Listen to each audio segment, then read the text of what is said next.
Hello, my dear students. Today, I'm going to discuss Universal Declaration of Human Rights, in short, UDHR. Now, UDHR is considered as a milestone document in the history of human rights. So, when we discuss human rights, when we talk about human rights, basically, human rights is a contemporary concept. You all know that. So, when you talk about development of human rights, we always have to mention about Universal Declaration of Human Rights, because we call human rights as a universal. So the criteria of universality given to human rights by this UDHR. And from this declaration, the concept of human rights become familiar, become popular to everywhere in the world, and various states try to include various human rights in their constitution, in their national laws, etc. So this UDHR is very important, a very important landmark in the development of human rights. This declaration was proclaimed by the United Nations General Assembly in Paris on 10 December 1948 with the resolution number 217A. And that's why this 10 December is celebrated as a World Human Rights Day. গতিকে আজি আমি আলোচনা কৰিবলৈ লৈছোঁ universal declaration of human rights, অৰ্থাৎ মানৱ অধিকাৰৰ সাৰ্বজনীন ঘোষণাৰ বিষয়ে। আৰু এই মানৱ অধিকাৰ যি সাৰ্বজনীন ঘোষণা, এই ঘোষণা কোৱা হয় যে মানৱ অধিকাৰ বিকাশৰ ক্ষেত্ৰত ই হৈছে এক মাইলৰ খুঁটাস্বৰূপ। অৰ্থাৎ মানৱ অধিকাৰ ধাৰণাটো এনেও এটা নতুন ধাৰণা, ই বিকাশ হোৱা বেছিদিন হোৱা নাই, কিন্তু এই UDHR যেতিয়াৰ পৰা আহিলে তেতিয়াৰ পৰা মানৱ অধিকাৰৰ বিকাশে এটা নতুন গতি লাভ কৰিলে। আৰু ক'বলৈ গ'লে মানৱ অধিকাৰ ধাৰণাটোত সেই UDHR অহাৰ পৰাই গোটেই বিশ্বতে জনপ্ৰিয় হৈ গ'লগৈ। প্ৰায় প্ৰতিখন দেশে এই মানৱ অধিকাৰ বিষয়টো আঁকোৱালি ল'লে আৰু তেওঁলোকে নিজৰ নিজৰ দেশৰ আইনত, নিজৰ সংবিধানত এই মানৱ অধিকাৰ বিষয়টো সন্নিৱিষ্ট কৰিলে। সেইবাবেই এই সাৰ্বজনীন মানৱ অধিকাৰ ঘোষণাটো যথেষ্ট গুৰুত্বপূৰ্ণ। আৰু ইয়াক আমি ওলাই কৰিব নোৱাৰোঁ। যেতিয়া আমি মানৱ অধিকাৰ কথা পাতিম তেতিয়া আমি UDHR বিষয়ে আলোচনা কৰিবই লাগিব। আৰু এটা গুৰুত্বপূৰ্ণ কথাটো হ'ল যে মানৱ অধিকাৰবোৰ যে আমি বৰ্তমান সময়ত যি সাৰ্বজনীন বুলি কৈ থাকোঁ, সেই সাৰ্বজনীনতা বস্তুটো মানৱ অধিকাৰ ক্ষেত্ৰত এই UDHR পৰাই আহিছে। ঠিক আছে, সেইবাবে UDHR গুৰুত্ব আছে।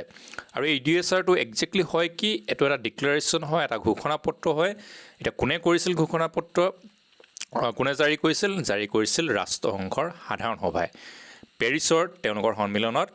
আৰু এই তাৰিখটো আছিল 10 ডিচেম্বৰ 1948 চন। গতিকে সেইবাবেই এই 10 ডিচেম্বৰ তাৰিখটোক গোটেই বিশ্বতে বিশ্ব মানৱ অধিকাৰ দিৱস হিচাপে উদযাপন কৰা হয়। কি কাৰণে? কিয়নো এই দিনটোতেই universal declaration of human rights, অৰ্থাৎ মানৱ অধিকাৰ সাৰ্বজনীন ঘোষণাপত্ৰ জাৰি কৰা হৈছিল, যাৰ জৰিয়তে সমগ্ৰ বিশ্বতে মানৱ অধিকাৰ বিষয়টো জনপ্ৰিয় হোৱাৰ লগতে ইয়াৰ বিকাশে অন্য এটা গতি লাভ কৰে। তেতিয়াহ'লে আমি প্ৰথমে চাওঁ যে এই ইউনিভাৰ্চেল ডিক্লাৰেশ্যন অফ হিউমেন ৰাইটছত একজেক্টলি আছে কি। এই ডিক্লাৰেশ্যনত আচলতে মুঠতে 30টা আৰ্টিকল আছে। চ' there are total 30 articles in this declaration. তেতিয়াহ'লে প্ৰথমৰ পৰা শেষলৈকে গোটেইকেইটা আৰ্টিকলত কি আছে আমি চাই যাওঁ। কিন্তু আৰ্টিকলবোৰৰ আগতে প্ৰথমতে আছে ইয়াৰ প্ৰিএম্বল, অৰ্থাৎ প্ৰস্তাৱনা। গতিকে UDHRৰ এটা প্ৰিএম্বল আছে, যিদৰে আমাৰ ভাৰতীয় সংবিধানৰ প্ৰিএম্বল আছে, ঠিক সেইদৰে UDHRৰ এটা প্ৰিএম্বল আছে। এতিয়া কথাটো হ'ল প্ৰিএম্বলত কি কোৱা হৈছে। প্ৰিএম্বলত একচুৱেলি ৰাষ্ট্ৰসমূহক এটা কমিটমেণ্ট দিয়া হৈছে। চ' basically preamble give a commitment to the state state parties. That means those parties who sign this or who accept this declaration. যিবিলাক ৰাষ্ট্ৰই এই ডিক্লাৰেশ্যনটো এই ঘোষণাপত্ৰটো তেওঁলোকে সমৰ্থন কৰিছে, তেওঁলোকে গ্ৰহণ কৰিছে, সেই ষ্টেট পাৰ্টিবোৰক, সেই মানে সদস্য ৰাষ্ট্ৰবোৰক আচলতে এটা কমিটমেণ্ট দিয়া হৈছে প্ৰিএম্বুলৰ যোগেদি। তো প্ৰিএম্বুলে কৈছে যে সকলো ৰাষ্ট্ৰই ইয়াত উল্লেখিত যিমানবোৰ অধিকাৰ আছে, যিমানবোৰ স্বাধীনতা আছে, ঠিক আছে, যিমানবোৰ সুবিধা দিয়াৰ কথা কৈছে, তেওঁলোকে যাতে নিজকে এই সকলোবোৰ অধিকাৰ নিজৰ নিজৰ দেশৰ নাগৰিকক দিবলৈ বদ্ধপৰিকৰ হয়। So member states have pledged themselves to give all these rights mentioned in this declaration to their citizens. And they should also pledge themselves to cooperate with United Nations for the promotion of universal respect for an observance of human rights and fundamental freedoms. গতিকে নিজৰ দেশত এইবিলাক অধিকাৰ সুনিশ্চিত কৰাৰ লগতে তেওঁলোকে আৰু এটা ক্ষেত্ৰত তেওঁলোকে সুনিশ্চিত কৰিব লাগে যে তেওঁলোকে সদায় ৰাষ্ট্ৰসংঘৰ লগত সহযোগ কৰে মানৱ অধিকাৰ প্ৰচাৰৰ ক্ষেত্ৰত, প্ৰসাৰৰ ক্ষেত্ৰত, যাতে তেওঁলোকে ৰাষ্ট্ৰসংঘৰ প্ৰতিটো কাৰ্যত সহযোগ কৰে। গতিকে এই প্ৰস্তাৱনাটোৱে সাধাৰণভাৱে ক'বলৈ গ'লে ৰাষ্ট্ৰসমূহক এটা কমিটমেণ্ট দিছে, এটা প্ৰতিশ্ৰুতিবদ্ধ কৰাইছে। অ'কে, তো basically this preamble give a commitment to the state that they should cooperate with United Nations and that they should also provide all these rights to their citizens. তো প্ৰিএম্বুলত এইখিনি আছে মেইনলি। এতিয়া প্ৰিএম্বুলৰ পৰা আহোঁ আমি আৰ্টিকল 1লৈ। আৰ্টিকল 1ত কি আছে? Article 1ত এটা ঘোষণা কৰা হৈছে, ক'বলৈ গ'লে গোটেই ইডিএছআৰটোৱে হৈছে এটা ঘোষণাই। তো আৰ্টিকল 1ত বেচিকেলি ঘোষণা কৰা হৈছে কি? That all human beings are born free and equal in dignity and rights. যে গোটেই মানৱ সমাজ, এই মানৱ সমাজৰ সকলো যিমানবোৰ মানুহ আছে, প্ৰত্যেক মানুহে কি আছে? বৰ্ণ ফ্ৰী, অৰ্থাৎ তেওঁলোকে স্বাধীনভাৱে জন্মগ্ৰহণ কৰে আৰু সেইবাবে সকলো মানুহ সমান হয় তেওঁলোকৰ মৰ্যাদাৰ ক্ষেত্ৰত বা তেওঁলোকৰ অধিকাৰৰ ক্ষেত্ৰত, ঠিক আছে। অৰ্থাৎ জন্মতে মানুহ মুকলিমূৰীয়াভাৱে জন্মগ্ৰহণ কৰে, তেওঁলোকে ফ্ৰী হৈ জন্মগ্ৰহণ কৰে আৰু সেইবাবে সকলো মানুহ হৈছে সমান মৰ্যাদাৰ অধিকাৰ ক্ষেত্ৰত। মানুহৰ দক্ষতা বেলেগ বেলেগ হ'ব পাৰে। So' capabilities, performance, power, everything, brain capacity, everything may be different to different person. বেলেগ বেলেগ মানুহৰ বেলেগ বেলেগ হ'ব, কিন্তু মৰ্যাদাৰ ক্ষেত্ৰত, ডিগনিটিৰ ক্ষেত্ৰত, ৰাইটছ, অধিকাৰৰ ক্ষেত্ৰত সকলো মানুহ সমান বুলি কোৱা হৈছে। চ' আৰ্টিকল 1ত এই ঘোষণাটো কৰা হৈছে। আৰ্টিকল 2ত কি কোৱা হৈছে? ন' ডিষ্টিংশ্যন এণ্ড ন' ডিছক্ৰিমিনেশ্যন। কোনো ধৰণৰ বৈষম্য বা কোনো ধৰণৰ পাৰ্থক্য নৰখাৰ কথা কোৱা হৈছে। এতিয়া কিহৰ ক্ষেত্ৰত পাৰ্থক্য নৰখাৰ কথা কোৱা হৈছে? যে এই ডিক্লেৰেশ্যনত যিমানবোৰ অধিকাৰ সন্নিৱিষ্ট কৰা হৈছে, এই অধিকাৰসমূহ প্ৰদান কৰিবলৈ যাওঁতে কোনো ধৰণৰ পাৰ্থক্য বা কোনো ধৰণৰ বৈষম্য নাথাকিব। অৰ্থাৎ জাতি, ধৰ্ম, ভাষা, বৰ্ণ নিৰ্বিশেষে, জাতীয়তা নিৰ্বিশেষে, জন্মস্থান নিৰ্বিশেষে, লিংগ নিৰ্বিশেষে সকলো মানুহেই সমান ধৰণৰ অধিকাৰ উপভোগ কৰিব। চ' everyone is entitled to all the rights and freedoms set forth in this declaration without distinction of any kind such as race, color, sex, language, religion, political or other opinion, national or social origin, poverty, birth or other status. অৰ্থাৎ কোনো ধৰণৰ বৈষম্য নাথাকিব জাতি, ধৰ্ম, বৰ্ণ, ভাষা, লিংগ এইবিলাকক লৈ, ঠিক আছে। সেইটোৱে আৰ্টিকল 2ত কোৱা হৈছে। আৰ্টিকল 3ত কি কোৱা হৈছে? আৰ্টিকল 3ত প্ৰধানত 3টা অধিকাৰৰ কথা কোৱা হৈছে: right to life, right to liberty and the security of person. অৰ্থাৎ জীৱন ধাৰণৰ অধিকাৰ, স্বতন্ত্ৰতাৰ অধিকাৰ আৰু নিৰাপত্তাৰ অধিকাৰ কথা উল্লেখ কৰা হৈছে। আৰ্টিকল 4ত কি আছে? আৰ্টিকল 4ত স্লেভাৰী, যিটো দাস প্ৰথা টোটেলি এবলিছ কৰাৰ কথা কোৱা হৈছে, একেবাৰে আঁতৰোৱাৰ কথা কোৱা হৈছে। So' prohibition of the slavery system. আৰু স্লেভাৰী ছিষ্টেমটো কি হয়?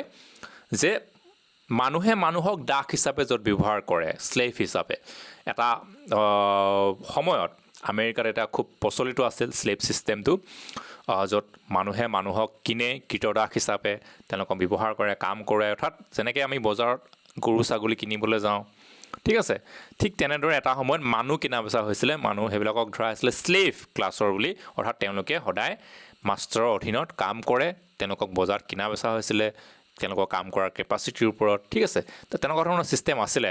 সেই মানুহখিনিক মানে সদায় স্লেভ হিচাপে গণ্য কৰা হৈছিলে, অৰ্থাৎ সেই মানুহবিলাকৰ কেতিয়াও মানে পজিশ্যনটো সলনি নহয়, তেওঁ সদায় স্লেভে হৈ থাকিব, তেওঁলোকৰ পিছত তেওঁলোকৰ নেক্সট জেনেৰেশ্যনৰ স্লেভে হ'ব, তেনেকুৱা ধৰণৰ ছিষ্টেম আছিলে। গতিকে সেই স্লেভ ছিষ্টেমটো এটা টোটেলি এনেকুৱা ধৰণৰ এটা ছিষ্টেম যে ই ক'বলৈ গ'লে এটা threat to human rights. Slave system is a threat to human rights. মানৱ অধিকাৰ কাৰণে ই হৈছে এটা ভাবুকি স্বৰূপ, কাৰণ স্লেভ বুলি ক'লে সেই ব্যক্তিজনৰ একো অধিকাৰ নাথাকে, তেওঁৰ গোটেই জীৱনটো মালিকৰ ওপৰত নিৰ্ভৰশীল। His whole life is dependent to the master. মাষ্টাৰজনে তেওঁক যি কাম কৰে কৰাব পাৰে, প্লাছ মাষ্টাৰজনে যদি মন ভৰি গ'ল বা মাষ্টাৰজনে যদি ভাবে যে তেওঁ আৰু কাম কৰাব নোৱাৰি, তেওঁক বেছি দিব পাৰে। চ' আল্টিমেটলি সেই স্লেভজনৰ লাইফটো কি হয়, it's like the life of এনিমেলবোৰতকৈ আনকি বেয়া লাইফ হয়, ঠিক আছে। চ' সেই স্লেভ ছিষ্টেমটো টোটেলি এবলিছ কৰাৰ কথা কৈছে আৰ্টিকল 4। আৰ্টিকল 5ত কি আছিলে, প্ৰহিবিশ্যন অফ টৰ্চাৰ, যে কাকো মানে মন গ'লে টৰ্চাৰ কৰা, নিষ্ঠুৰতা দেখুওৱা বা ইনহিউমেন এক্টিভিটি। তো বেচিকেলি সেই ইনহিউমেন এক্টিভিটিটো ইয়াক প্ৰহিবিট কৰা হৈছে আৰ্টিকল 5ৰ দ্বাৰা। আৰ্টিকল 6ত কি আছে, right to recognition everywhere as a person before the law'. অৰ্থাৎ এজন মানুহ য'লেই নাযাওক কিয়, যি ঠাইতে নাযাওক কিয়, যি স্থানতে নাথাকক কিয়, তেওঁ আইনে তেওঁক স্বীকৃতি দিব লাগিব, ঠিক আছে। তাৰমানে ধৰি ল'লোঁ মই মোৰ নিজৰ ঠাইত আছোঁ, মোৰ ইয়াত কিবা মোৰ ৰাইটছ ভাইলেট হৈছে বা মোৰ লগত কিবা এটা ঘটনা হ'ল, মই কোৰ্টত কেছ দিব পাৰোঁ, ঠিক আছে। কিন্তু সেই একেটাই ৰাইট, সেই একেটাই আইনৰ ক্ষেত্ৰত মোৰ সুবিধা মই বেলেগ ঠাইতো পাব লাগিব। অৰ্থাৎ মই আজি দিল্লী গৈছোঁ বা মই আজি ভাৰতৰে বাহিৰত গ'লোগৈ, আমেৰিকা গ'লোগৈ, তাতো আইনে মোক স্বীকৃতি দিব লাগিব, অৰ্থাৎ তাতো মই আইনৰ সহায় ল'ব পাৰিব লাগিব। এইটো নহয় যে মই নিজৰ ঘৰৰ পৰা দূৰ হ'লেও মানে আইনে মোক হেল্প কৰিব নোৱাৰিব। Okay, if I am outside from my home, outside from my country, that law' doesn't recognise me, that should not be happen. তো every one has the right to recognition everywhere as a person before the law'. গতিকে মই যি ঠাইতে নাথাকক কিয়, ব্যক্তি হিচাপে আইনে মোক স্বীকৃতি দিব লাগিব। দেন আৰ্টিকল 7, আৰ্টিকল 7ত আছে equal protection of the law'. অৰ্থাৎ আইনে সকলোকে সমানভাৱে প্ৰটেকশ্যন দিব, ইয়াত কোনো ডিছক্ৰিমিনেশ্যন নাথাকিব যে এইজনক বেছিকৈ প্ৰটেকশ্যন দিছে, সেইজনক কম পইচাত প্ৰটেকশ্যন দিছে বা জাতি ধৰ্মৰ বেচিছত প্ৰটেকশ্যন দিছে, that should not be happen, ঠিক আছে। তো সকলোকে সমানভাৱে ৰক্ষণাবেক্ষণ দিব আইনে। চ' equal protection of law' irrespective of the caste, creed, religion, whatever. Okay, so' equal protection of law'. And Article 8 said about that everyone has the right to an effective remedy by the competent national tribunals for acts violating the fundamental rights granted him by the Constitution or by law. তো fundamental rights যিখিনি সংবিধানে দ্বাৰা, এখন দেশৰ সংবিধানৰ দ্বাৰা তেওঁলোকে পাইছে, এই প্ৰেজেণ্টেশ্যনটো এটা ৱৰ্ড থাকি গ'ল, প্ৰটেকশ্যন ৱৰ্ডটো থাকি গৈছে আৰ্টিকল 8ৰ। Protection of fundamental rights granted by the constitution or by law', সেই বস্তুটো হ'ব লাগিছিলে, যি কি নহওক। So' protection of fundamental rights granted by the constitution or by law', অৰ্থাৎ আইনৰ দ্বাৰা, সংবিধানৰ দ্বাৰা আমাক যিখিনি মৌলিক অধিকাৰ দিছে, সেই মৌলিক অধিকাৰখিনি প্ৰটেকশ্যন কৰা অধিকাৰ থাকিব। অৰ্থাৎ কিছুমান ৰিমেডিজ থাকিব লাগিব, সেই ৰিমেডিজখিনিৰ দ্বাৰা, অৰ্থাৎ কিছুমান নিবাৰক থাকিব লাগিব, যাৰ সহায়ত মই মোৰ অধিকাৰ ৰক্ষণাবেক্ষণ দিব পাৰোঁ। অৰ্থাৎ অধিকাৰ মোক দিছে, ঠিকে আছে, state gave me the rights, but if there is no' remedy to protect my rights, then the rights become meaningless.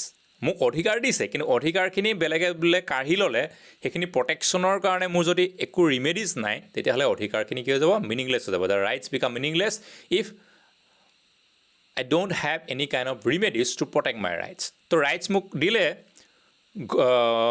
সংবিধানৰ দ্বাৰা মই ৰাষ্ট্ৰৰ পৰা ৰাইটছ মই পালোঁ, কিন্তু কোনোবাই বোলে কোনোবা মোতকৈ পাৱাৰফুল মানুহজনে মোৰ পৰা ৰাইটছ কাঢ়ি লৈ গ'ল, আৰু মই একো কৰিব পৰা নাই কাৰণ কোনো প্ৰটেকশ্যনৰ ৰিমেডিজ নাই, তেতিয়াহ'লে ৰাইটছখিনি মিনিংলেছ হৈ যাব। চ' প্ৰটেকশ্যনৰ ৰিমেডিজ থকাটো বহুত জৰুৰী। যেনেকৈ আমাৰ ইণ্ডিয়াত আছে কি ৰাইট টু কনষ্টিটিউচনেল ৰিমেডিজ। আমাৰ ইণ্ডিয়াৰ কনষ্টিটিউশ্যনে 6টা ফাণ্ডামেণ্টেল ৰাইটছ দিছে, তাৰে লাষ্টৰ ৰাইটছটোৱে হৈছে ৰাইট টু কনষ্টিটিউচনেল ৰিমেডিজ। আগৰ 5টা কি আছে? ৰাইট টু ইকুৱেলিটি আছে, ৰাইট টু ফ্ৰীডম আছে, ৰাইট টু ৰিলিজন আছে, ৰাইট এগেইনষ্ট এক্সপ্লইটেশ্যন আছে, কালচাৰেল এণ্ড এডুকেশ্যনেল ৰাইট আছে। তো এই 5টা ৰাইটছ মিনিংলেছ হৈ যাব যদি 6 নম্বৰ ৰাইটছটো নাথাকে, that is right to constitutional remedies. So' if there is no constitutional remedies for the protection of our rights, তেতিয়াহ'লে এই 5টা ৰাইটছ থকাৰ কোনো কাম নাই। ছাপ'জ এতিয়া মোৰ ৰাইট টু ইকুৱেলিটি আছে, তাৰমানে সকলোকে সমানভাৱে চাব লাগে। তো মই এটা গভৰ্ণমেণ্ট জব এপ্লাই কৰিবলৈ গৈছোঁ, চ' সেই বেচিছত মোৰ যদি কেপাবিলিটি আছে ৰাইট টু ইকুৱেলিটিৰ বেচিছত মই চাকৰিটো পাব লাগে, ঠিক আছে। বা মই কোনোবা কলেজত এডমিশ্যন ল'ব গৈছোঁ, সেই ৰাইট টু ইকুৱেলিটিৰ বেচিছত মই কলেজত এডমিশ্যন পাব লাগে, ঠিক আছে। বা মই কিবা এটা চৰকাৰ কিবা সুবিধা দিছে ৰাইট টু ইকুৱেলিটি বেচিছত মই সুবিধাটো পাব লাগে, ঠিক আছে। বা সকলো পাৰ্চনে সকলো চিটিজেনে পাব লাগে। তো সেইটো পাব লাগে বুলি কনষ্টিটিউশ্যন আছে, কিন্তু তাৰ যদি প্ৰটেকশ্যনৰ কাৰণে একো নাথাকে, এতিয়া যদি কোনোবা এখন গভৰ্ণমেণ্টে মোক সেই বস্তুটো নিদিয়ে, ঠিক আছে, তেতিয়া মই কি কৰিম? মই কাৰ ওচৰলৈ যাম? তেতিয়াহ'লে ৰাইটছ ষ্টেটে দিছে, কনষ্টিটিউশ্যনে দিছে, কিন্তু গভৰ্ণমেণ্টে অথৰিটিয়ে মোক নিদিব পাৰে। কোনোবা এখন কলেজত মই এডমিশ্যন ল'বলৈ গৈছোঁ, মোৰ পাৰ্চেণ্টেজ চব ঠিকে থকা বস্তুটো মোক ছিট নিদি পিনে মোতকৈ কম পাৰ্চেণ্টেজৰ এজনক ছিট দি দিলে, তাৰ পৰা বেছি পইচা লৈ ধৰিলোঁ, তেতিয়াতো মোৰ ৰাইটছটো ভাইলেট হ'ল। কিন্তু ৰাইটছটো ভাইলেট হোৱাৰ পিছতো মই একো কৰিব নোৱাৰিম যদিহে সেই ৰিমেডিজটো মোৰ নাথাকে। কিন্তু এতিয়া মই কৰিব পাৰোঁ, if now a Indian citizen can approach to the judiciary if their right is violated. কিন্তু বৰ্তমান সময়ত ভাৰতৰ নাগৰিক এজনে নিজৰ ৰাইটছটো ভাইলেট হ'লে, ফাণ্ডামেণ্টেল ৰাইটছ ভাইলেট হ'লে আদালতৰ ওচৰত চাপিব পাৰে। কি কাৰণে পাৰে? কাৰণ এই যে যিটো লাষ্টৰ ৰাইটছটো দিছে, ৰাইট টু কনষ্টিটিউচনেল ৰিমেডিজ, সেইটো আছে কাৰণে। চ' সেইটো বস্তুৱেই UDHRত কৈছে যে এনেকুৱা ৰিমেডিজ থাকিব লাগিব for the protection of fundamental rights, ঠিক আছে। সেইটো কথাই আৰ্টিকল 8ত কোৱা হৈছে। Now article 9। আৰ্টিকল 9ত বেচিকেলি প্ৰহিবিট কৰা হৈছে arbitrary arrest, detention or exile, অৰ্থাৎ যাকে মন যায় তাকে মন গ'লে বোলে এৰেষ্ট কৰি লোৱা, তেওঁলোকক ডিটেনশ্যনত থোৱা, ঠিক আছে, এক্সাইল কৰি দিয়া, সেইবিলাক মানে প্ৰহিবিট কৰা হৈছে, ঠিক আছে। বোলে মন কৰিলে কাৰোবাক এৰেষ্ট কৰি দিলে, মন কৰিলে কাৰোবাক একেবাৰে মানে ডিটেনশ্যনত থৈ দিলে বা কাৰোবাক নিৰ্বাসন দি দিলে, সেইটো কৰিব নোৱাৰে, ঠিক আছে। তাৰ কাৰণে প্ৰপাৰ প্ৰচিডিঅ'ৰ লাগিব। Then article 10। আৰ্টিকল 10ত কৈছে that a full equality to a fair public hearing. So' every one is entitle in full equality to a fair and public hearing by an independent and impartial tribunal. গতিকে যেতিয়া আমি কোৰ্টত যাম, ট্ৰিবিউনেলৰ ওচৰ চাপিম, তেতিয়াহ'লে আমাৰ সকলোৰে এটা অধিকাৰ আছে যে বস্তুটো ফেয়াৰ হওক, সকলোৰে কাৰণে জাষ্টিচেবল হওক আৰু ইকুৱেল হওক, য'ত কোনো ডিছক্ৰিমিনেশ্যন নাথাকে, ঠিক আছে। নেক্সট আৰ্টিকল 11ত কোৱা হৈছে ইন'চেণ্ট আনটিল প্ৰুফ গিল্টি। তাৰমানে এইটো আৰ্টিকলত বিশেষকৈ কোৱা হৈছে যে everyone charged with a penal offense has the right to be presumed innocent until proved guilty according to law in a public trial at which he has had all the guarantees necessary for his defense. অৰ্থাৎ ধৰি ল'লোঁ এজন মানুহক কিবা এটা গোচৰত গ্ৰেপ্তাৰ কৰিলে, গ্ৰেপ্তাৰ কৰি তেওঁক আদালতত হাজিৰ কৰালে, কিন্তু সেই গ্ৰেপ্তাৰ যে কৰিলে তেওঁকতো অভিয়াছলি সন্দেহতে গ্ৰেপ্তাৰ কৰে। গতিকে গ্ৰেপ্তাৰ যে কৰিলে, গ্ৰেপ্তাৰ হ'ল বুলিয়ে মানুহজন দোষী হৈ নাযায়। যেতিয়ালৈকে আদালতৰ প্ৰুফ হৈ নাযায় যে মানুহজন সঁচাকৈ দোষী, গোটেই সকলোবোৰ উইটনেছ বা যিমানবোৰ ক্লু আছে চব মিলাই মেলি আদালতত যেতিয়ালৈকে প্ৰুফ হৈ নাযায় যে সেই মানুহজন দোষী হয়, তেতিয়ালৈকে কিন্তু সেই মানুহজনক দোষী বুলি কোনো ক'ব নোৱাৰে, ঠিক আছে। সেইটোকে কোৱা হৈছে ইন'চেণ্ট আনটিল প্ৰুফ গিল্টি। আৰু সেই মানুহজনৰ সম্পূৰ্ণভাৱে অধিকাৰ আছে যে তেওঁ নিজৰ ডিফেন্সত, নিজৰ প্ৰতিৰক্ষাত সকলোবোৰ তেওঁ মানে প্ৰক্ৰিয়াৰ সহায় ল'ব পাৰিব। অৰ্থাৎ যি যি প্ৰক্ৰিয়া থাকে, অবভিয়াছলি লিগেল প্ৰক্ৰিয়া, যি যি প্ৰক্ৰিয়া থাকে সকলোবোৰ প্ৰক্ৰিয়াতে সহায় ল'ব পাৰিব নিজকে নিৰ্দোষী প্ৰমাণ কৰিব পৰাৰ কাৰণে। So' he can take all the necessary steps, all the legal steps for his defence, ঠিক আছে। গতিকে সেই বস্তুটো এই আৰ্টিকলটোত কোৱা হৈছে। নেক্সট আহিছে আৰ্টিকল 12। আৰ্টিকল 12 কি কোৱা হৈছে যে no one shall be subjected to arbitrary interference with his privacy, family, home or correspondence, nor to attack upon his honor and reputation. everyone has the right to protection of the law against such interference or attacks. তাৰ মানে এজন ব্যক্তিৰ যি মানে privacy থাকে, তেওঁৰ মানে ব্যক্তিগত জীৱন থাকে, তেওঁৰ পৰিবাৰ থাকে, তেওঁৰ ঘৰ থাকে, গতিকে সেই ব্যক্তিগত জীৱনত অনাহক কোনো মানে হস্তক্ষেপ কৰিব নোৱাৰে। আৰু কোনোবাই যদি তেনেকুৱা তেওঁৰ ব্যক্তিগত জীৱনত অনাহক হস্তক্ষেপ কৰে, তাৰ বিপক্ষে বা তাৰ বিৰুদ্ধে তেওঁক প্ৰটেকশ্যন দিয়া হৈছে, যাৰ কাৰণে সেই ল' তৈয়াৰ কৰাৰ কথা কোৱা হৈছে যে protection of the law against such interference, তেনেকুৱা ধৰণৰ হস্তক্ষেপৰ বিৰুদ্ধে। So this is all about Article 12. Now Article 13. Article 13 কি কৈছে যে Article 13 say that everyone has the right to freedom of movement and residence within the border of the each state, and everyone has the right to leave any country including his own and to return to his country. তো ইয়াত কি কোৱা হৈছে যে প্ৰত্যেকৰে freedom of movement, তাৰমানে মুক্তভাৱে চলা ফুৰা কৰাৰ অধিকাৰ আছে আৰু যি ঠাইতে হ'লেও থকা অধিকাৰ আছে নিজৰ দেশৰ। ঠিক আছে, তাৰমানে মই এতিয়া ভাৰতীয় নাগৰিক হয়, তো ভাৰতখন মোৰ দেশ হয়। এতিয়া ভাৰতবৰ্ষৰ মই যিকোনো ঠাইলৈ মই যাব পাৰোঁ, দিল্লী যাওঁ, মই মুম্বাই যাওঁ, গোৱা যাওঁ। So' I have that freedom of movement. আৰু মই যি ঠাইতে হ'লেও মই থাকিব পাৰোঁ, মই দিল্লীতো থাকিব পাৰোঁ, মুম্বাইতো থাকিব পাৰোঁ, গোৱাতো থাকিব পাৰোঁ, কোনো মোক খেদাব নোৱাৰে। আই হেভ দেট ৰাইট। গতিকে সেই তেনেকুৱা অধিকাৰটোৰ কথা কোৱা হৈছে, freedom of movement and freedom of residence. নিজৰ দেশত অবভিয়াছলি, বেলেগ বিদেশত গ'লে মই সেইটো ৰাইটছ নাথাকিব যে বিদেশত মই নিজ ইচ্ছামতে ফুৰিব নোৱাৰিব পাৰোঁ, তাৰ গভৰ্ণমেণ্টে মোক নিদিব পাৰে, বা বিদেশত মই ইচ্ছামতে তাত য'ত ত'ত মই থাকিব নোৱাৰিব পাৰোঁ, গভৰ্ণমেণ্টে অৰ্ডাৰ নিদিব পাৰে। গতিকে নিজৰ দেশৰ কথা ইয়াত কোৱা হৈছে দেই, right to freedom of movement বুলি কওঁতে। তাৰপিছতে আৰু এটা ৰাইট দিয়া হৈছে যে everyone has the right to leave any country including his own and to return his country. আৰু প্ৰত্যেকৰে নিজৰ দেশখন এৰি যোৱাৰ অধিকাৰ আছে। দেশৰ নাগৰিক মানে এইটো নহয় যে সদায় নিজৰ দেশতে থাকিব লাগিব। মই পঢ়িবৰ কাৰণে মই বিদেশলৈ যাবগৈ পাৰোঁ, কিবা মই বিদেশত চাকৰি পাইছোঁ তেতিয়া মই বিদেশলৈ যাবগৈ পাৰোঁ। ঠিক আছে, বা মই বেলেগ বিদেশৰ নাগৰিকত্ব লৈ ল'ব পাৰোঁ, যাবগৈ পাৰোঁ মই এখন দেশ এৰি। ঠিক আছে, গতিকে বা ক'ৰবাত মই আছোঁ, মই সেইখন দেশৰ নাগৰিক নহয়, কিন্তু সেইখন দেশত আছোঁ, তাৰ পৰা আকৌ মই গুচি আহিব পাৰোঁ, নিজৰ দেশলৈ গুচি আহিব পাৰোঁ, return to my own country. ঠিক আছে, গতিকে সেই অধিকাৰটো সকলোৰে থাকে। Then article 14 about right to asylum. তো এছাইলামটো কি হয় বস্তু হয়, is kind of a political protection. যেতিয়া মানুহ এজন বিভিন্ন কাৰণত বেলেগ এখন দেশলৈ পলাই আহিবলগীয়া হয়, তো তেওঁক সেইখন দেশৰ গভৰ্ণমেণ্টে ইচ্ছা কৰিলে এটা আশ্ৰয় দিব পাৰে, that is called the asylum. So everyone has the right to seek and to enjoy in other countries asylum from persecution.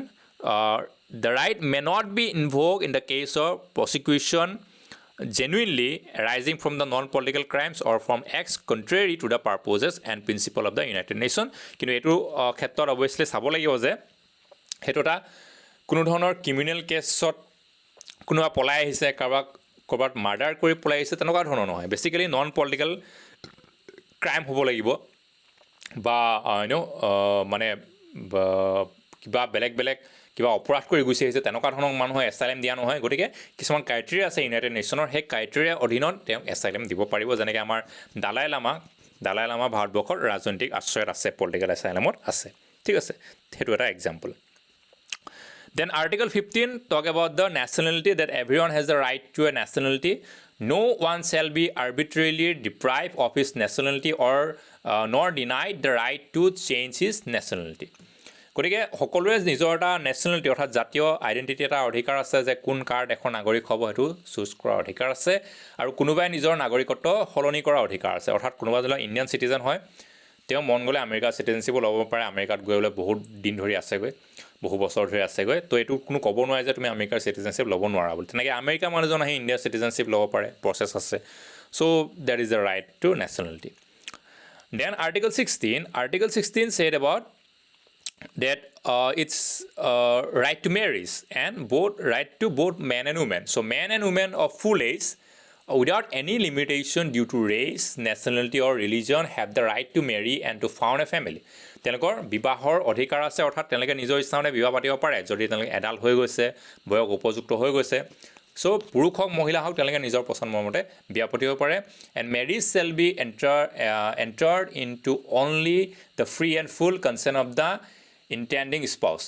গতিকে বিবাহৰ ক্ষেত্ৰত কোনো জোৰ জবস্তি কেতিয়াও চলিব নোৱাৰে, অৰ্থাৎ যাৰ লগত বিয়া হৈছোঁ তেওঁৰ সন্মতি থাকিব লাগিব, যে কোনোবা ছোৱালীক জোৰ জবস্তি কৰি বিয়া পাতি লৈ গৈছোঁ সেইটো নহয়, মানে ফুল কনচেণ্ট থাকিব লাগিব।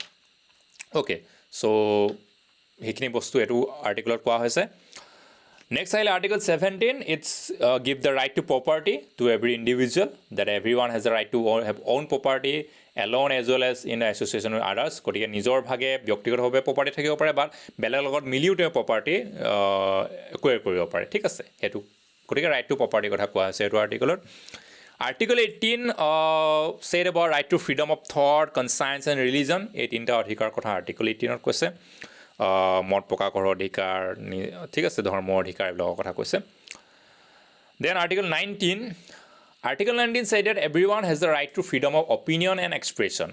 These rights include freedom to hold opinions without interference and to seek, receive, and impart information and ideas through any media and regardless of frontiers. গতিকে ইয়াত কোৱা হৈছে মত প্ৰকাশৰ স্বাধীনতা, অৰ্থাৎ মই মোৰ মত প্ৰকাশ কৰিব পাৰোঁ, সেই লাগিলে চৰকাৰৰ বিৰুদ্ধে হ'লে মই প্ৰকাশ কৰিব পাৰোঁ, এণ্ড মই ইনফৰ্মেশ্যন ল'ব পাৰোঁ য'ৰ পৰা হ'লেও, মই যিকোনো মিডিয়াৰ পৰা, ছাপ'জ আজিকালিতো ছ'চিয়েল মিডিয়া আহি গ'ল, ইয়াৰ আগত প্ৰিণ্ট মিডিয়া, ইলেক্ট্ৰনিক মিডিয়া, যি মিডিয়াৰ পৰা হ'লেও মই ইনফৰ্মেশ্যন ল'ব পাৰোঁ, এণ্ড ৰিগাৰ্ডলেছ অফ ফ্ৰণ্টিয়াৰ্ছ, মানে কোনো বাউণ্ডেৰীৰ কথা নাই। এতিয়া এইটো নহয় যে মই আমেৰিকাৰ পেপাৰ পঢ়িব নোৱাৰোঁ, আমেৰিকাৰ মানুহৰ পৰা মই ইনফৰ্মেশ্যন ল'ব নোৱাৰোঁ, বা আমেৰিকাৰ ইলেক্ট্ৰনিক মিডিয়া মই চাব নোৱাৰোঁ, আমেৰিকাৰ চেনেল চাব নোৱাৰোঁ, সেইটো নহয়। ইণ্ডিয়াত আছোঁ বুলি যে মই সেইখিনি নোৱাৰোঁ, সেইটো নহয়। তো মই যিকোনো মিডিয়াৰ ৰিগাৰ্ডলেছ অফ ফ্ৰণ্টিয়াৰ্ছ মই বিদেশৰ পৰা ইনফৰ্মেশ্যন ল'ব পাৰোঁ, আৰু তাৰ বেচিছত মোৰ এটা অপিনিয়ন এক্সপ্ৰেছন মই দিব পাৰোঁ। চ' that is Article 19. Now, Article 20 is about right to form association, যে প্ৰত্যেকৰে এছ'চিয়েশ্যন ফৰ্ম কৰাৰ অধিকাৰ আছে, পিচফুল এছেম্বলি কৰাৰ অধিকাৰ আছে, okay. So' this article is all about association. Article 21 is said about right to participation, that everyone has the right to take part in government of his own country, so people can participate in the governmental process, decision-making process, and everyone has the right to equal access to the public service in his country. The will of the people shall be basis of the authority of the government, and this shall be expressed in the periodic and genuine election, which shall be by universal and equal suffrage and shall be held by secret vote or by equivalent free voting procedures. আৰু সেইদৰে যিহেতু participate কৰা এটা process আছে voting, চ' universal adult ফ্ৰেঞ্চাইজ থাকিব লাগে। পুৰুষ মহিলা সকলোৱে জাতি বৰ্ণ ধৰ্ম ভাষা নিৰ্বিশেষে এটা পাৰ্টিকুলাৰ এজত, স্পেচিয়েলি তাৰমানে এডাল্ট যিটো আৰু এজাৰ, তেওঁলোকে ভোটদানৰ অধিকাৰ থাকিব লাগে। চ' ইউনিভাৰ্চেল এডাল্ট ফ্ৰেঞ্চাইজৰ কথা ইয়াত কোৱা হৈছে। ত' this is all about right to participation. Then Article 22 কোৱা হৈছে যে everyone as a member of society has the right to social security. প্ৰত্যেকৰে সমাজৰ অংশ হিচাপে, সমাজৰ সদস্য হিচাপে প্ৰত্যেক মানুহৰে কি অধিকাৰ আছে? সামাজিক সুৰক্ষা অধিকাৰ আছে, ঠিক আছে। তো এই সামাজিক সুৰক্ষা অধিকাৰ কথা কোৱা হৈছে। সামাজিক সুৰক্ষা বুলি কওঁতে সকলো ধৰণৰ সমাজৰ সুৰক্ষা, আৰু ইকুৱেলিটি হওক, ইকনমিকেলি হওক, ছ'চিয়েলি হওক, তেওঁ সুৰক্ষাৰ কথা কোৱা হৈছে। Then Article 23 basically said about right to work. So everyone has the right to work, the free choice of employment, to just and favorable condition of work, and to protection against unemployment. তো প্ৰত্যেকৰে কাম কৰাৰ অধিকাৰ আছে, নিজৰ কাম, নিজৰ বৃত্তি নিজে বাছি লোৱাৰ অধিকাৰ আছে, যে মই কোনটো কাম কৰিম, মই ডক্টৰ হ'ম নে, মই প্ৰফেচাৰ হ'ম নে, মই শ্ৰমিক হ'ম নে, কোনটো কাম হ'ম, মই খেতি কৰিম নে, নিজৰ এমপ্লয়মেণ্ট নিজে বাছি লোৱাৰ অধিকাৰ আছে। কোনো তাত মানে সেইটো জোৰ কৰি কাৰোবাক কিবা কাম কৰাব নোৱাৰে। And to just and favourable condition of work, কাম কৰা সুন্দৰ পৰিৱেশ পোৱাৰ অধিকাৰ আছে। এণ্ড প্ৰটেকশ্যন এগেইনষ্ট আনএমপ্লয়মেণ্ট, গতিকে কাম কৰা যিহেতু অধিকাৰ আছে, তাৰমানে নিবনুৱা হৈ থকাৰ এগেইনষ্টে তেওঁ সুৰক্ষা দিব লাগিব। অৰ্থাৎ নিবনুৱা এজন যদি হৈ আছে, তেওঁ কাম দিব লাগিব কৰ্তৃপক্ষই, ঠিক আছে।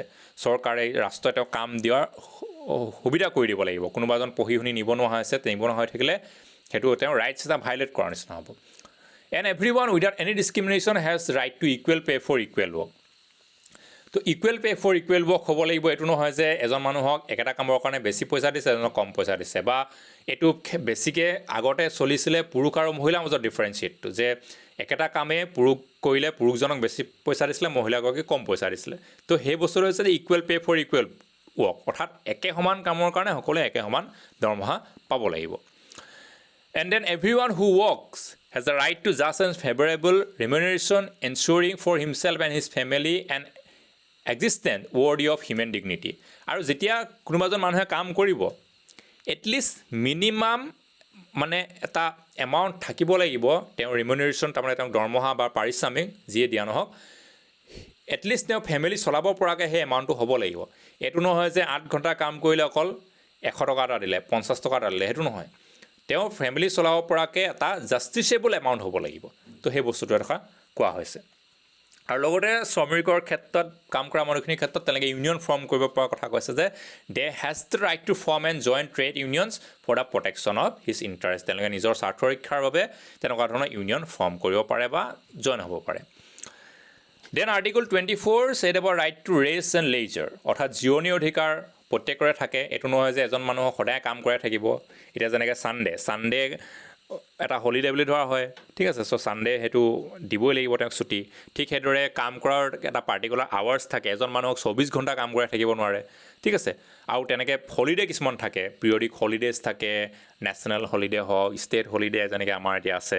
তো তেনেকুৱা সেই ফেষ্টিভেলবিলাকৰ হলিডে থাকে। তো সেই হলিডেবিলাকো তেওঁক দিব লাগিব। এজন মানুহক কাম কৰাইছোঁ বুলি, তেওঁক দৰমহা দিছোঁ বুলি ছানডে কাম কৰালে নহ'ব, তেওঁক একদম 12 ঘণ্টা 16 ঘণ্টা কাম কৰালে নহ'ব। So' the particular procedures are there. So' that is all about right to rest and leisure. Then এবাৰ আৰ্টিকল 25। আৰ্টিকল 25ত কৈছে right to standard living. The standard living মানে কি? That means adequate facilities of health, then food, clothing, housing, medical care, necessary social service, security, ঠিক আছে। এই গোটেইবোৰ বস্তুৰ সুবিধা থকাটোকে কৈ আছে right of standard living. Standard living বুলি তাকে কোৱা হয়, য'ত মোৰ স্বাস্থ্য পাতিৰ কাৰণে সকলো ধৰণৰ সুবিধা আছে, মোৰ খাদ্য আছে, পিন্ধিবলৈ কাপোৰ আছে, থাকিবলৈ ঘৰ আছে, সেই গোটেই বস্তুটোকে ষ্টেণ্ডাৰ্ড লিভিং বুলি কোৱা হৈছে। তো সকলোৰে সেই ষ্টেণ্ডাৰ্ড অফ লিভিঙত থকাৰ অধিকাৰ আছে। নাও আৰ্টিকল 26ত কৈছে বহুত এটা important right, that is right to education. Now everyone has the right to education, and education shall be free at least in the elementary and fundamental stages. Elementary education shall be compulsory. Technical and professional education shall be made generally available, and higher education shall be equally accessible to all on the basis of merit. And education shall be directed to the full development of the human personality and to the strengthening of respect of human rights and fundamental freedoms. It shall promote understanding, tolerance, and friendship among all nations, racial or religious groups, and shall further the activities of the United Nations for the maintenance of peace. গতিকে ইয়াত কোৱা হৈছে যে তেওঁ প্ৰত্যেক ব্যক্তিৰে শিক্ষা গ্ৰহণৰ অধিকাৰ থাকিব, আৰু এটলিষ্ট সকলো মানে পৰ্যায়ৰ শিক্ষা গ্ৰহণটো বিনামূলীয়া কৰাটো সম্ভৱ নহ'লেও এটলিষ্ট যিখিনি প্ৰাথমিক পৰ্যায়ৰ বুনিয়াদী যিখিনি শিক্ষা আছে সেইখিনি বিনামূলীয়া হ'ব লাগে। এতিয়াতো আমাৰ ৰিচেণ্টলি অসমতো সকলো শিক্ষাই অলমষ্ট বিনামূলীয়া কৰিছে। তো this is a very great step actually.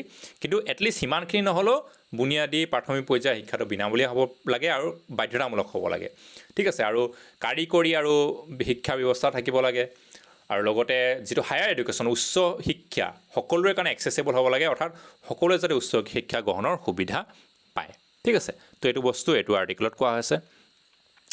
Then article 27, article 27ত কোৱা হৈছে যে everyone has the right freely to participate in the cultural life of the community, to enjoy the arts and to share scientific advancement and its benefit.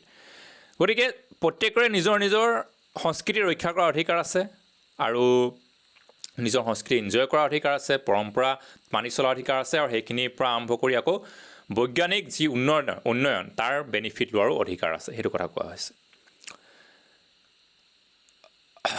Okay, then Article 28, it's all about social and international order. That means everyone is entitled to a social and international order in which the rights and freedoms set forth in this declaration can be fully realized. অৰ্থাৎ প্ৰত্যেকৰে এটা অধিকাৰ আছে যে তেওঁলোকে এটা social আৰু international order পাওক, অৰ্থাৎ এটা সামাজিক আৰু আন্তঃৰাষ্ট্ৰীয় পৰ্যায়ৰ এটা শৃংখলা থাকিব লাগিব। অৰ্থাৎ প্ৰত্যেক ষ্টেটে এনেকুৱা অধিকাৰবোৰ স্বীকৃতি দিব লাগিব যাতে এজন মানুহে য'তেই নাথাকক কিয় এই অধিকাৰসমূহ তেওঁ পাব পাৰে। এই ডিক্লেৰেশ্যন যি অধিকাৰ কথা ক'লে সেইখিনি যাতে পাব পাৰে। এইটো হ'ব নালাগে যে এখন ৰাষ্ট্ৰত পাইছে তেওঁ বেলেগ এখন ৰাষ্ট্ৰত যোৱাৰ লগে লগে তাৰ এটা অধিকাৰ তেওঁ পোৱা নাই, এনেকুৱা ধৰণৰ হ'ব নালাগে। Then article 29 about duties and obligation. Now rights and duties are interconnected, and we can say that rights and duties are two sides of the same coin. অধিকাৰ আৰু কৰ্তব্যক আমি একেটা মুদ্ৰাৰ ইপিঠি বুলি ক'ব পাৰোঁ। If a coin lost one side, then that coin become useless. যদি এটা মুদ্ৰাৰ এটা পিঠি যদি নাইকিয়া হৈ যায় বা নোহোৱা হৈ যায়, অকল এটা পিঠিহে আছে, ইটো পিঠি নোহোৱা হৈ গ'ল, তেতিয়াহ'লে সেই মুদ্ৰাটোৰ কোনো কাম নাই, ক'তো নচলে গতিকে মুদ্ৰা এটা চলিবলৈ তাৰ দুটা পিঠি থাকিব লাগিব গতিকে ৰাইটছ আৰু ডিউটিজক কোৱা হয় একেটা মুদ্ৰাৰ দুটা পিঠি তাৰমানে এটা নহ'লে এইটোৰ কাম নাই so' if you want rights you have to perform your duties and if a person want to perform their duties he or she needs rights গতিকে অধিকাৰ পাবলৈ হ'লে কৰ্তব্য কৰিব লাগিব আকৌ কৰ্তব্য কৰিবলৈ হ'লে অধিকাৰ পাব লাগিব চ' এই মানুহখিনিৰ কৰ্তব্যখিনি কথা এই আৰ্টিকলটোত কোৱা হৈছে then the last but not the list article 30 article 30 কোৱা হৈছে যে nothing in this declaration may be interpreted as implying for any state, group or person any right to engage in any activity or to perform any act aimed at the destruction of any of the rights and freedoms set forth herein. অৰ্থাৎ এই ডিক্লাৰেশ্যনত যিমানবোৰ অধিকাৰ লিপিবদ্ধ কৰা আছে কোনো ৰাষ্ট্ৰই সেই অধিকাৰসমূহ সাল সলনি বা বেলেগ ধৰণৰ ব্যাখ্যা কৰিব নোৱাৰিব বা তাত মানে কি বুলি কয় বেলেগ ধৰণৰ ইয়াক মানে গতি দিবলৈ চেষ্টা কৰিব নোৱাৰিব তাৰমানে যে এইটো আৰ্টিকলত অমুক ধৰণেহে কৈছে বুলি তেনেকুৱা ধৰণৰ ব্যাখ্যা তেনেকুৱা ধৰণৰ ইণ্টাৰপ্ৰিটেশ্যন কৰিব নোৱাৰিব যেনেকৈ আছে ৰাইটছটো তেনেকৈ থাকিব কোনোবাই যদি সেই ৰাইটছটো ইনক্লুড কৰিব বিচাৰিছে কনষ্টিটিউশ্যনত সেইমতে সেই ধৰণে ইনক্লুড কৰিব লাগিব so' these are all 30 articles of UDHR তো এতিয়া আৰ্টিকলখিনি হৈ গ'ল এতিয়া আমি চাওঁ দ্য ছিগনিফিকেঞ্চ অফ UDHR ছিগনিফিকেঞ্চটো কি তো UDHR as I already mentioned is considered the one of the milestone or landmark of the development of human rights মানৱ অধিকাৰ বিকাশৰ ক্ষেত্ৰত এটা মাইলৰ খুঁটি বা এটা লেণ্ডমাৰ্ক বুলি ধৰা হয় কি কাৰণে ধৰা হয় এতিয়া তাৰ কেইবাটাও ৰিজন আছে এতিয়া প্ৰথমটো ইয়াৰ ছিগনিফিকেঞ্চ হৈছে ইউনিভাৰ্চেলিটি two human rights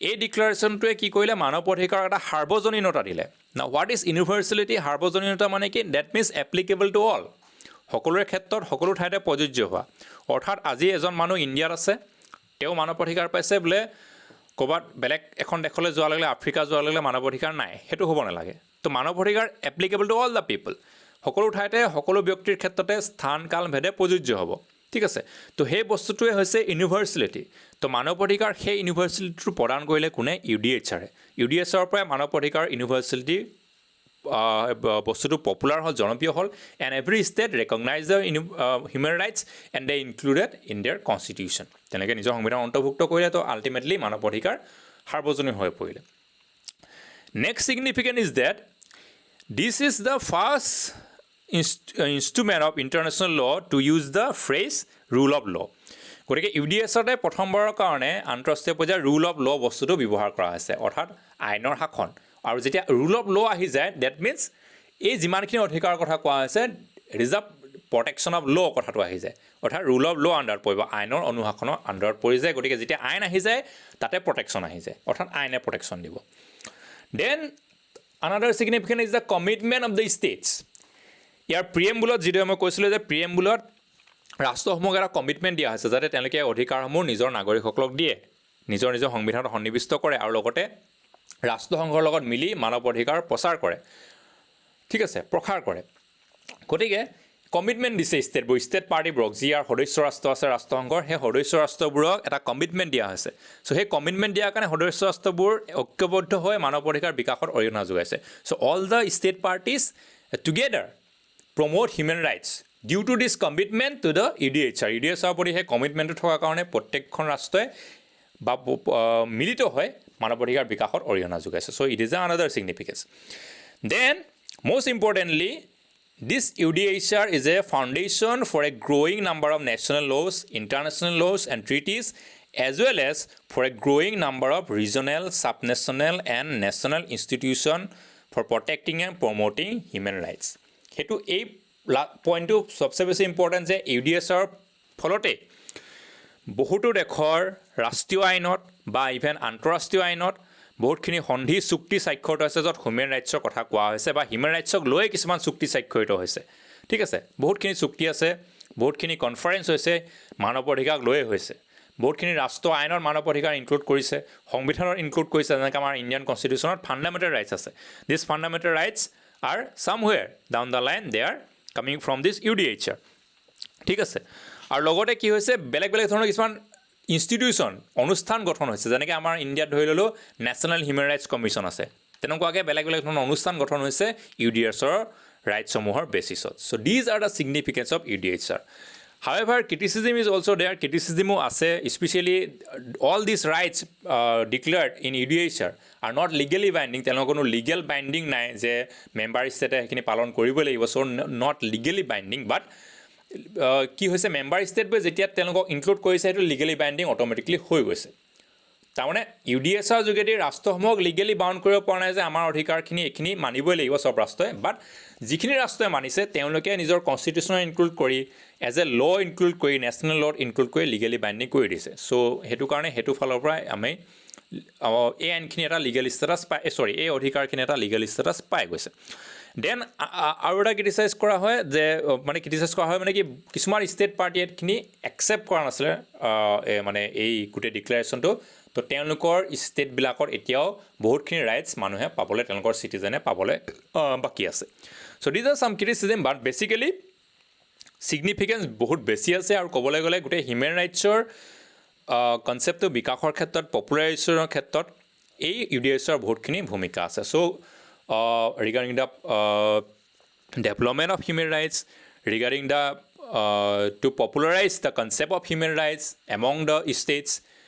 Okay, this UDHR is very, very significant. Okay, so this is all about the UDHR and I like to give you one question to think and discuss. তোমালোকে ভাবা আৰু আলোচনা কৰা সেই কুৱেশ্যনটো হৈছে যে does India is capable to provide all the rights mentioned in UDHR?